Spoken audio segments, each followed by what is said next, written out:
What is up, everybody? It's Dante Walton here. Today I'm going to give a spoiler review for Harley Quinn, a very problematic Valentine's Day special. But before we get things started, make sure to leave a like, comment down below, and subscribe for more content just like this coming very soon. So yeah, this is a brand new Valentine's Day special coming from Harley Quinn on HBO Max. A really good superhero comedy show, I gotta say. Really been enjoying it the past 3 seasons.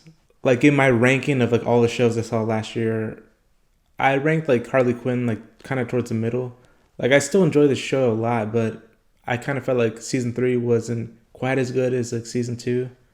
But the special definitely was some pretty good quality, I gotta say.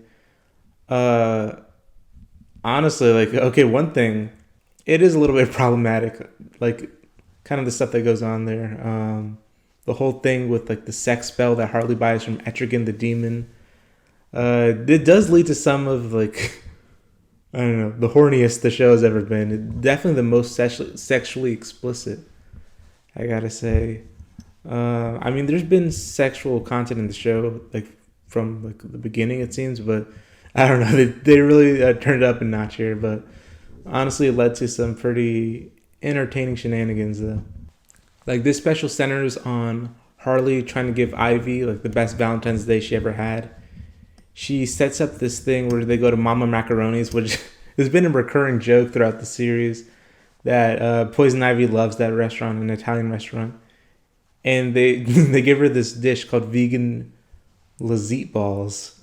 And someone comes and steals the recipe, and it's really just a ploy to just give Poison Ivy a fun thing to do. They chase down the people who stole it, and turns out it was some sort of CEO of an oil company, and Ivy gets to kill him in kind of a gruesome fashion with the helicopter.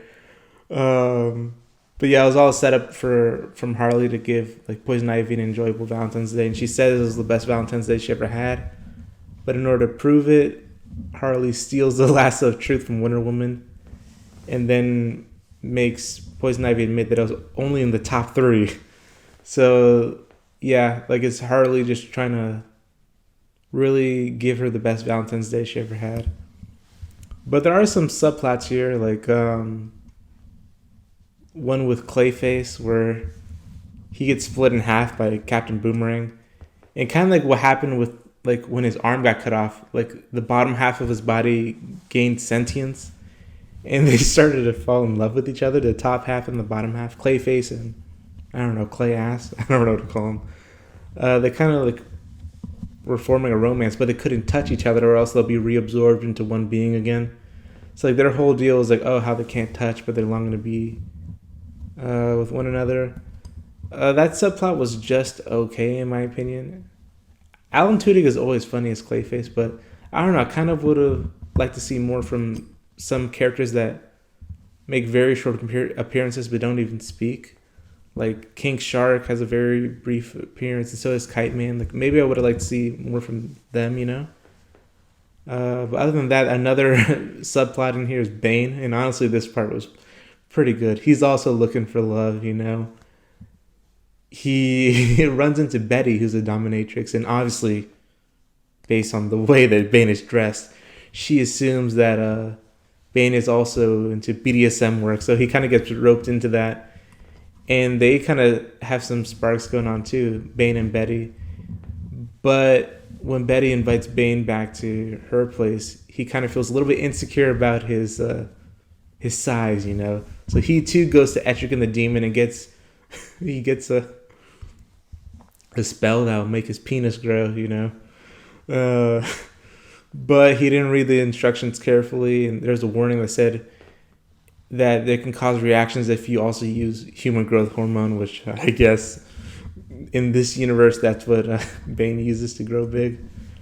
So then it causes his whole body to just become gigantic, so he grows to a huge giant. And oh wait, I forgot to mention the sex spell that Harley uses.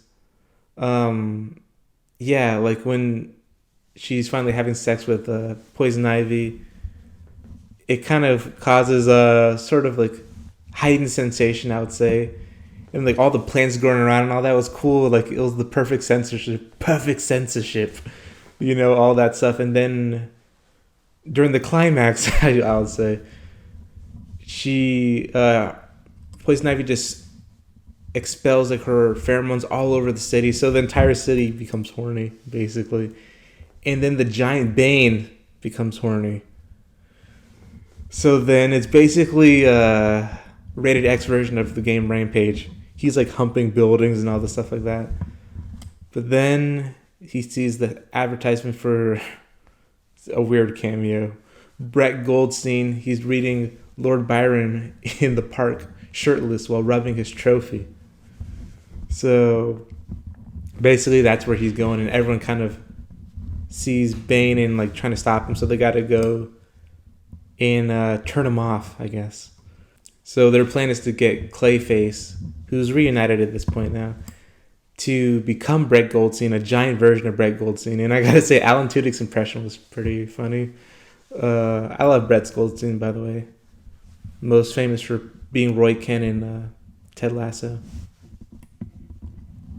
But yeah, so like one of the turnoffs that Bane mentioned earlier in the episode is he hates bad grammar. So yeah, they have Brett Goldstein, Clayface is Brett Goldstein, like try to turn him off.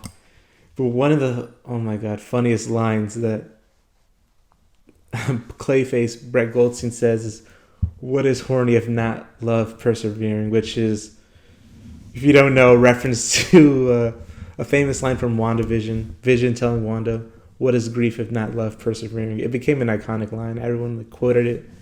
I love WandaVision, by the way. Definitely one of my favorite superhero shows of all time. But yeah, all that was hilarious. Just throughout the special, it was raunchy, it was funny. Had a lot of good cameos from like different DC characters, like I mentioned, like Captain Boomerang was there. We got Enchantress and Killer Croc. They were introduced earlier in this season when the Suicide Squad made a brief appearance.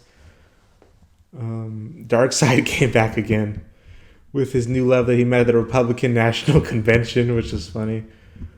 Oh, really cool cameo by Tyler James Williams and Quinta Brunson playing Hawkman and Hawkgirl. That kind of makes sense because the showrunners / co-creators of Harley Quinn are also executive producers of Abbott Elementary, which is another great show too.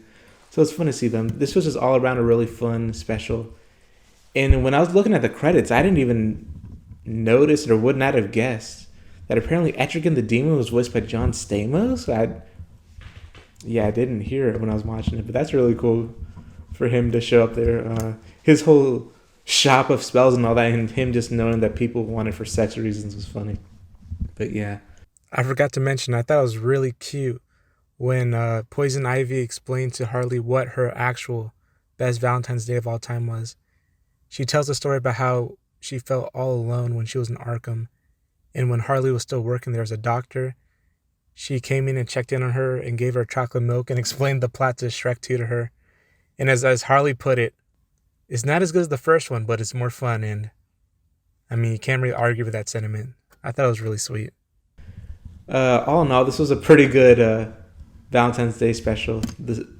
So yeah, it'd be cool. Like, I know they're doing season 4 of Harley Quinn, and as of now, there's still plans to do the spin-off of the Noonan's Bar with Kite Man as one of the lead characters. So I'm excited for anything that comes forward with like the Harley Quinn series, because I've really enjoyed all of it so far. And if they want to do more holiday specials or any type of specials, I'll be down. But let me know what you all think in the comments down below, and catch you all next time. Bye.